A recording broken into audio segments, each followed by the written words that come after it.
started thinking about how much more invisible I'd gotten since Mel had moved away.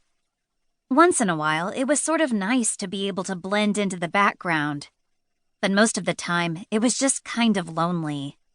I was so lost in my own thoughts that I didn't smell the smoke at all.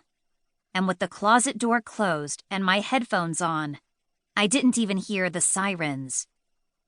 My father forgot about me being a closet monster, so the very last place that the firefighters looked was the place where I actually was. I guess they had to go through the whole house twice. It was getting pretty smoky by the time a fireman yanked open the door, started yelling at me, threw me over his shoulder like a sack of potatoes, and hauled me down the stairs and out the front door.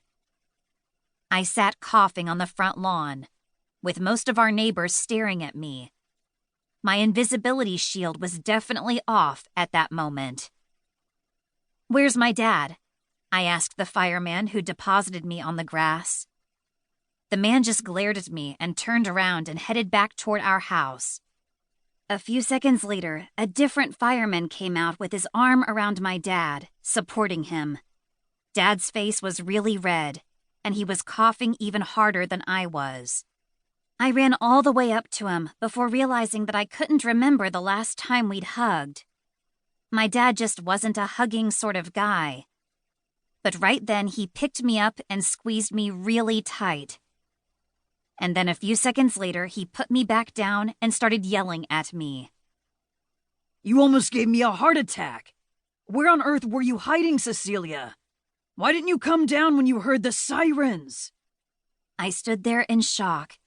Between the stress of being hauled out of my nice, quiet hiding spot and thrown down onto the damp grass, and now being yelled at, I had to blink hard to keep from crying. "I'm sorry," I said, putting my hands up as a sort of surrender. All I really wanted at that moment was for him not to be mad at me. Dad's face softened. "I'm sorry, Cecilia. You just scared me to death. When I couldn't find you." His voice trailed off, and then he enfolded me in another hug. We stood watching the firefighters shoot great streams of water into our house for a while until one of them came over to talk to Dad. They walked a little away from me, far enough so that I couldn't hear what they were saying. When Dad finally walked back, he told me we were going to have to go to my Aunt Pamela's house at least for the night. Staying at Aunt Pamela's? I'm not trying to be overdramatic here or anything, but it might have been better to just leave me in the closet. 2. I fall for every dog I meet, but this time it's different. "Cecilia!" As soon as I opened the back door at Orphan Paws, I heard Lori yelling my name. Lori's the best. She runs the shelter on her own, and she inspires a lot of people to volunteer. But I suspect I just might be her favorite.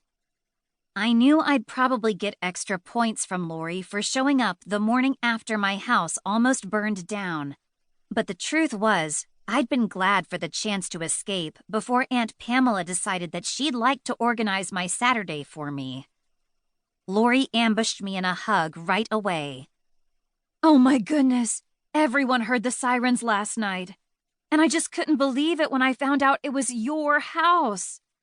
Are you okay?" She pulled away and gave me a once-over. "Is your father all right? How bad's the damage?" "We're both fine. I don't know about the last part.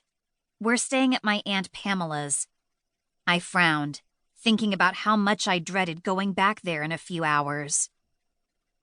Dad said the fireman told him we're not allowed to go back in yet. "Oh, I'm so sorry to hear that. But I am glad you're here.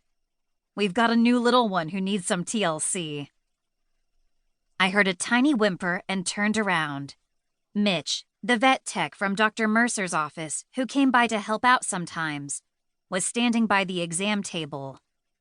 The whimper must have come from the brown blob that was sitting there, wrapped in a ratty pink blanket. I took a step closer. There was a dog in there somewhere under the dirt. He was an adorable pug.